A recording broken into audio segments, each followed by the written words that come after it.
Please ensure the loan repayment, will you? While I was at work, an unexpected email popped up.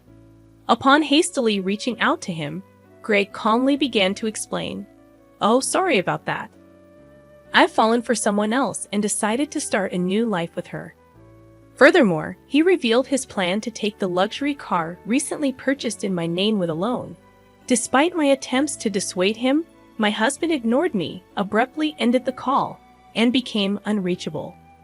In the end, Greg disappeared with his mistress, leaving behind a substantial debt. As a mother to our 10-year-old son, I never envisioned such an unfair situation. I found myself at a loss, unsure of what to do, my mind going blank.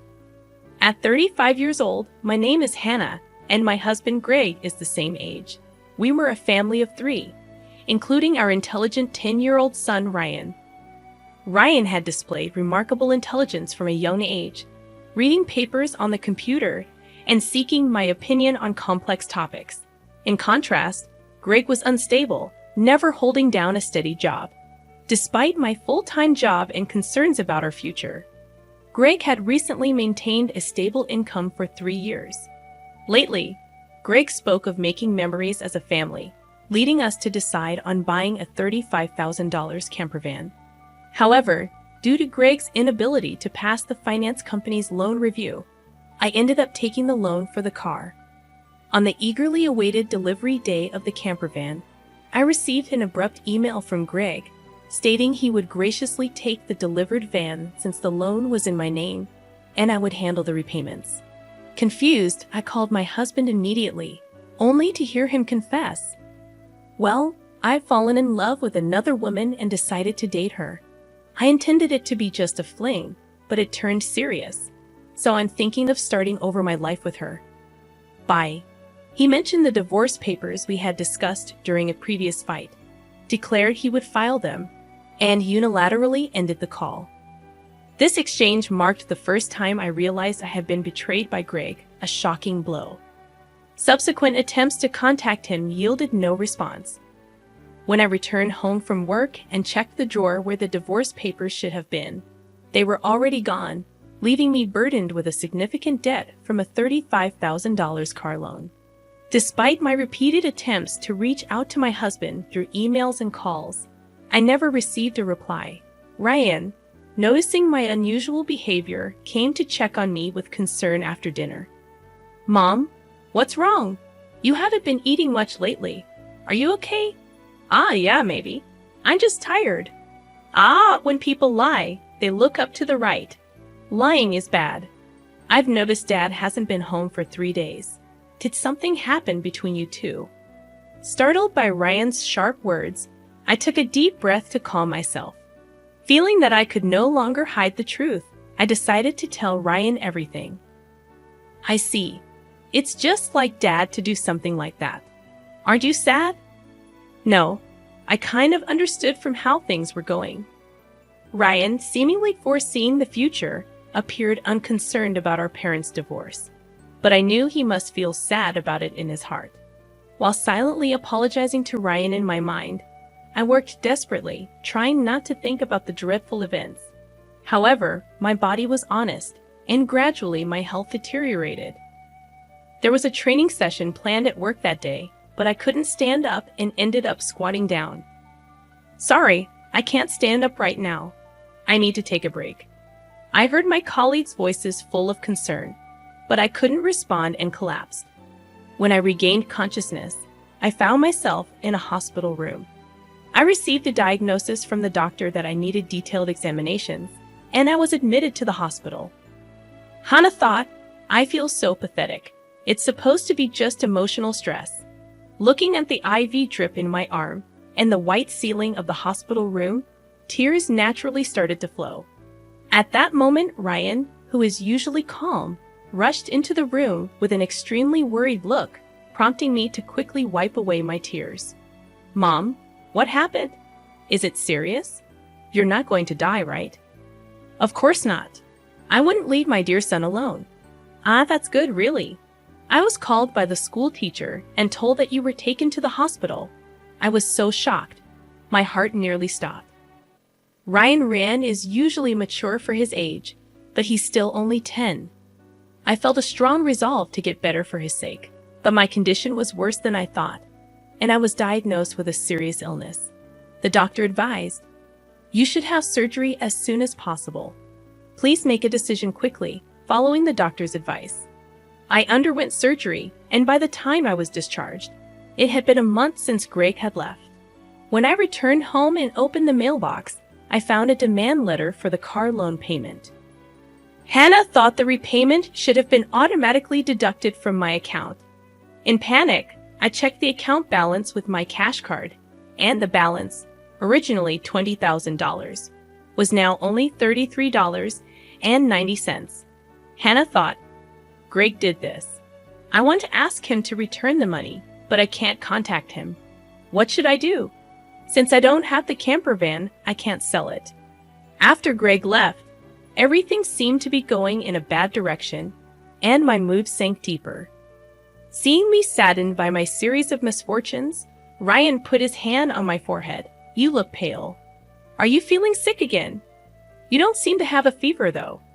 "I'm fine physically, but you see, your father not only took the car, but also all the money we had saved. I can't work yet due to my physical condition, and now we have no money. I'm at a loss." "I see. Then I'll deliver newspapers, and I'll search the internet to see if there's any work I can do." Encouraged by my 10-year-old son, I told myself that it wasn't the time to be down.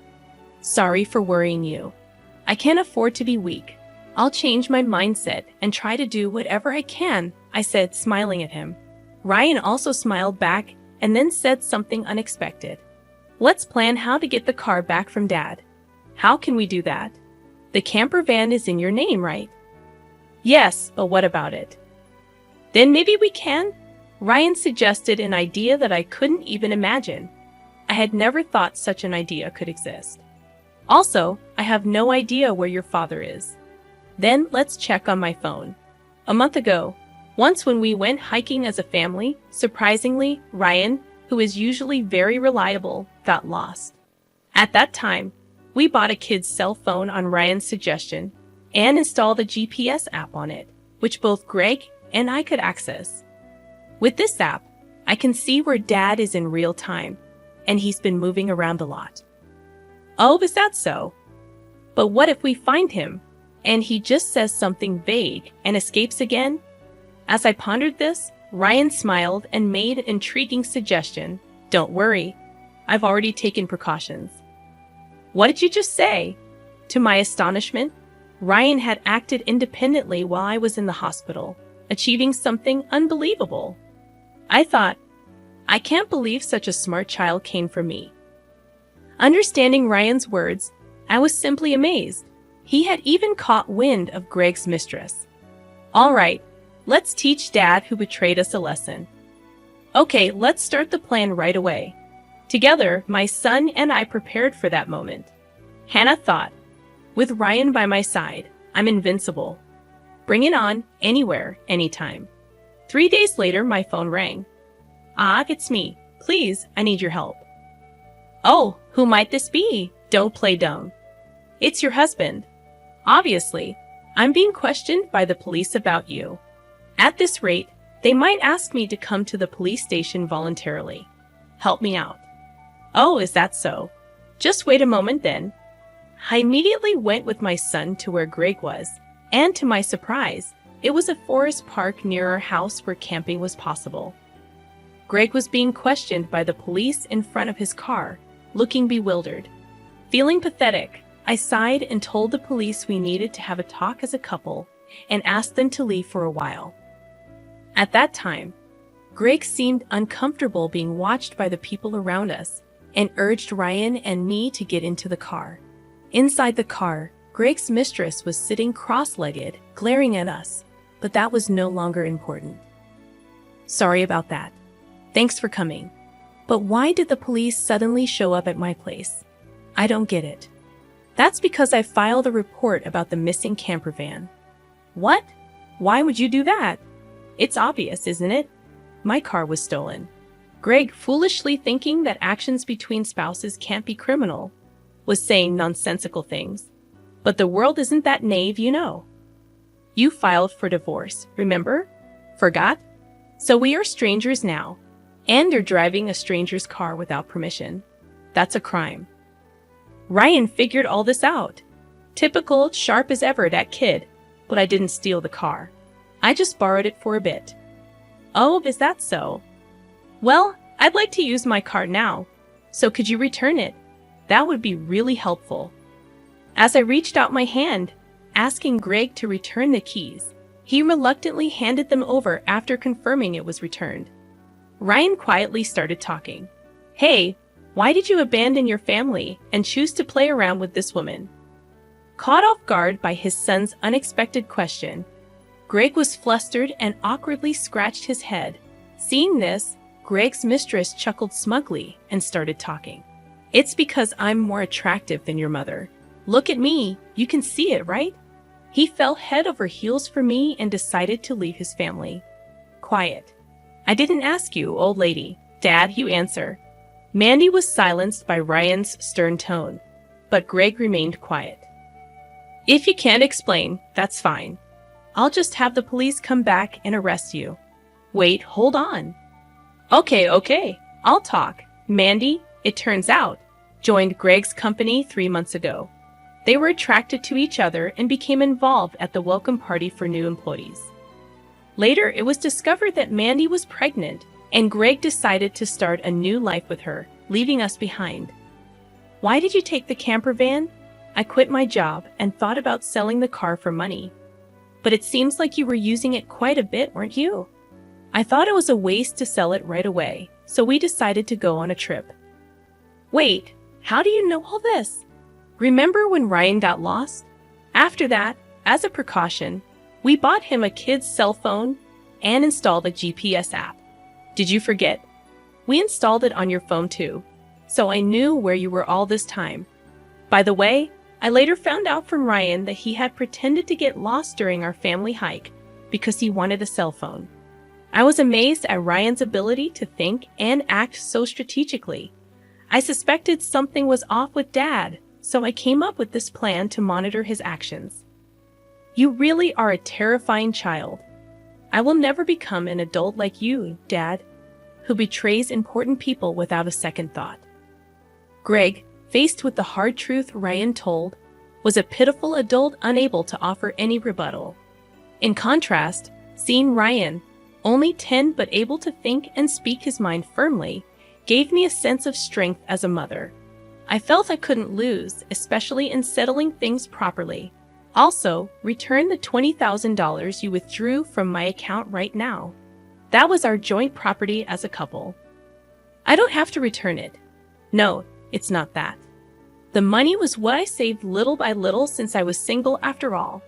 You always quit your jobs midway, so we hardly ever saved money together, did we? I was appalled to hear that the $20,000 had been squandered by Greg and his mistress. It was the moment I felt relieved about divorcing him. So that's how it is. But if you stole and used the car and my money, that's going to be a serious crime. What? I just sent the police away, so it's not their business anymore, right? I only said we would talk. I have no intention of withdrawing the complaint. I must add the theft of my money to the report. Mom, should I call the police now? I can do it with just one button on my phone. Mandy, Greg's mistress, had been watching our conversation but quickly tried to get out of the camper van. At that moment, she let out a scream that echoed around. The reason was that outside the car door, Mandy's parents were standing there, faces red with anger, about to explode in fury. Startled, she stepped back as her parents yelled at her. "Ah, I'm sorry. Don't be so angry. But why are you here, Mom and Dad? I called your parents beforehand." What? Why? The truth was, during my hospital stay, Ryan had visited Greg's office and tearfully told them, "My dad left the house with a woman we don't know, and my mom collapsed." Seeing Ryan's sorrowful and frail state, the people at Greg's office suspected Mandy, who had left the company with Greg, and gave Ryan her parents' address. Greg and Mandy had been overly friendly at the office. and there were photos showing them together at the welcome party for new employees, looking like a couple. After learning from the office people that you commuted from your parents' house, Mandy's parents were standing there, faces red with anger. I went there with your photo, and your parents came out when I visited. Then I told them everything that had happened. So today, I contacted Mandy's parents and asked them to wait nearby for a while. How could you do this to me? The worst. I don't want to hear that from you. That's my line. By the way, your stomach seems quite big. When is the baby due? In 3 months. What? Wait a minute, that doesn't add up with when you met my husband. You two met only 3 months ago, right? What's going on? It's not time for the baby to be born yet. Greg, hearing this for the first time, stared at Mandy, eyes wide. Wait, what does that mean? Are you stupid? Don't you get it? It takes about 9 months from conception to birth, which means the child she's carrying isn't yours. You're so foolish. What do you mean, Mandy? Have you been deceiving me? Ah, I almost got away with it. Can't help it now that I'm caught. You're so naive. You can't see through lies at all. Really, a fool. Don't mock me. My whole life is ruined because of you. What were you thinking? Greg and Mandy started an ugly argument, but nobody intervened, letting them have it out. Meanwhile, we contacted the police again to explain the situation. As it began to get dark, the forest park was brightly lit by the red lights of the police cars. No, really, I was wrong. I was truly wrong. I'm sorry. I'll work hard and never cheat again, so please just don't arrest me, Dad. People don't change that easily, especially lazy people like you. Exactly, Ryan's right. I can't trust you at all. Reflect on your actions and pay for your crimes at the police station. If I get arrested, I won't be able to pay back the money. Is that okay with you? I don't mind. Pay me back after you've atoned for your sins. Take your time, don't worry. I've already found you a place to work. Let's see, there's Ryan's child support plus the $220,000 you stole from me. I'm not sure how much it will all add up to, but you'll work and pay it all back. I had one last thing to say to Mandy the mistress. You might think you're just an onlooker, but don't forget you're an accomplice to Greg's theft. Be prepared for that. When I told them that Mandy would have to pay if Greg couldn't return the stolen money, she shivered in fear. Mandy asked her parents for help, but they refused, saying, "We disown a daughter who causes trouble for others." Thus, Greg and Mandy were taken away in a police car together. Thanks to Ryan's smart strategy, we were able to punish Greg and his mistress, Mandy. Though they were released from detention soon after, they faced a hefty payment to me. Through a lawyer, I claimed $20,000 in damages. Additionally, I made Greg agree to pay $500 a month in child support for Ryan. I introduced Greg to a subcontracting factory of the company I work for. The support and other charges I claimed from Greg would be deducted from his salary and paid into my account. I also sold the camper van and was freed from the auto loan. Since then, my health has improved remarkably, and I am now energetically committed to my job. Ryan has been actively helping with household chores and errands. I want to keep moving forward strongly so that Ryan can pursue the path he loves without giving up.